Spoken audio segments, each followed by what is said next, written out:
Hello Mark, I'm Wu Guanyi Jessie from sophomore class. My student number is S0441053.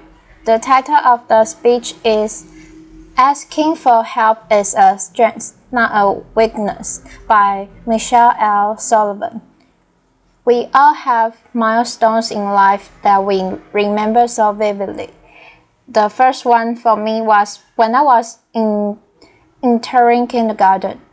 My big brother was in school, and by golly, it was my time. And I went trotting down that hallway. I was so excited. I almost wet myself. And I go to the door, and there was the teacher with a warm welcome. And she took me into the classroom, showed me my little chubby hole.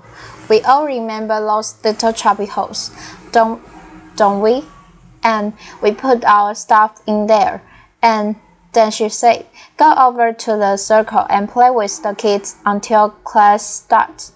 So I went over there and plopped down like I own the place, and I'm playing. And all of a sudden, the boy next to me, he was wearing a white shirt with blue shorts. I remember it like it was yesterday. Suddenly, he stopped playing and he said, "Why are you so short?"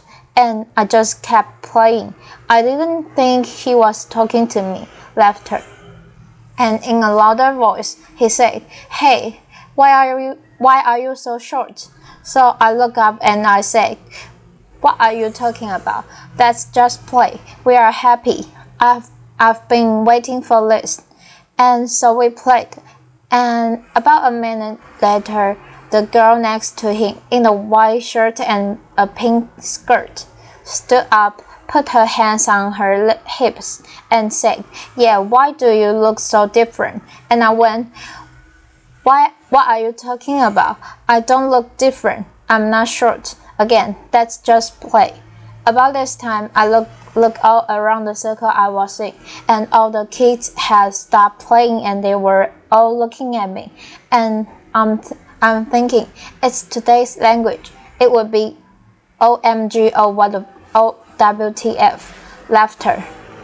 What just happened?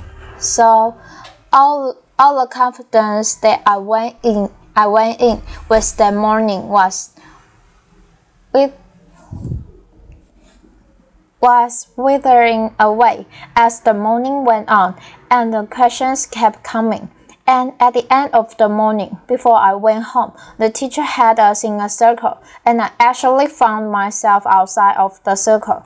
I couldn't look at anybody. I could not understand what just happened. And over the next few years, I hated to go out in public. I felt every stare, every giggle, every pointed finger, not the finger, but every pointed finger, and I hated it. I would hide behind my parents' leg like nobody could see me. And as a child, you can't understand another child's curiosity, nor an adult's ignorance. It became very apparent to me that the real world was not built for someone of my size, both literally or figuratively. And so I have no anonymity, as you can probably tell, and while you can see my size, we all go through many challenges.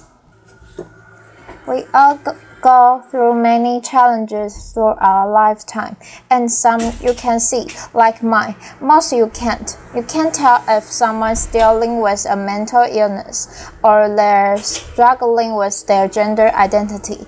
They're caring for an aging parent. They're having financial difficulty.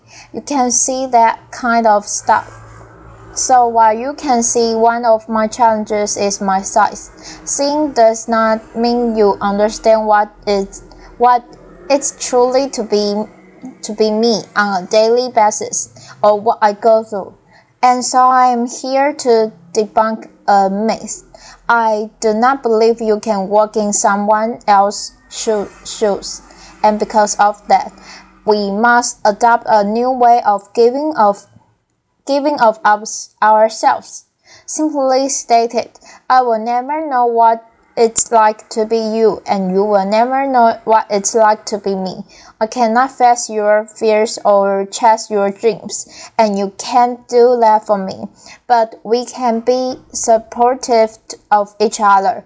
Instead of trying to walk in each other's shoes, we must adopt a new way of giving of ourselves. I learned at an early age that I did have to do some things different than most people, but I also learned there were things I was on equal footing with, and one of those was the classroom. I was equal. As a matter of fact, I excelled in the classroom. This was vitally important. I discovered as I grew older and realized I wasn't going to be able to do a physical job. I needed an education, so I went on and got a university degree, but I failed to be one step ahead of everyone for employment. I needed to have an advanced university degree, so I went ahead and got that. Now I'm ready for my interview. Remember your first interview? What am I going to wear? What questions? And don't forget that firm handshake. I was right there with you. So 24 hours before my interview, a friend of mine who I have known all my life called and said, "Michelle, the building you're going in has steps," and she knew I couldn't climb steps. So suddenly my focus changed. In my shoes, I was worried about how am I going to get there. So I went early and found the loading dock and got in and had a great interview. They had no idea what I went through for the day, and that's okay. You're probably thinking my greatest challenge that day was the interview or getting in the building. In reality, my biggest challenge that day was getting through the loading dock without getting run over. I'm very vulnerable in certain situations: airport hallways, parking lots, loading docks, and so I have to be very careful. I have to anticipate and be flexible and move as quickly as I can sometimes. So I got the job. And in my current role, I travel quite a bit. And travel is a challenge for all of us these days. And so you probably get to the airport, run through security, get to the gate. Did I get my aisle seat or my window seat? Did I get my upgrade? Me, first of all, I don't run through anything. Laughter.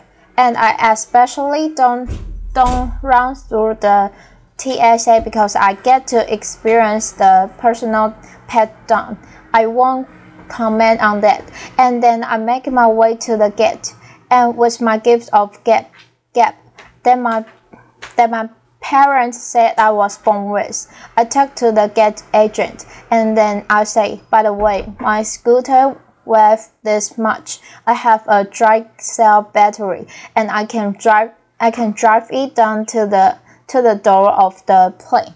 Also, the day before, I had called the city where I'm traveling to find out where I could rent a scooter in case mine gets broken on the way. So in my shoes, it's a little bit different.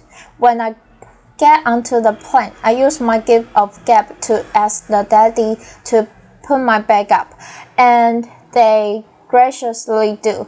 I try not to eat or drink on the plane because I don't want to have to get up and walk on the plane, because but nature has but nature has its own schedule, and not long ago, it knocked me and I answered. So I walked up to the front of the plane and gaped with the flight attendant and said, "Can you watch the door? I can't reach the lock." So I'm in there doing my business, and the door flies open, and there's a gentleman there with a look of horror on his face. I'm sure I had the same look. As I came out, I noticed that he was sitting right across from me, and he's in total complete embarrassment. So I walk up to him and I quietly go, "Are you going to remember this as much as I am?"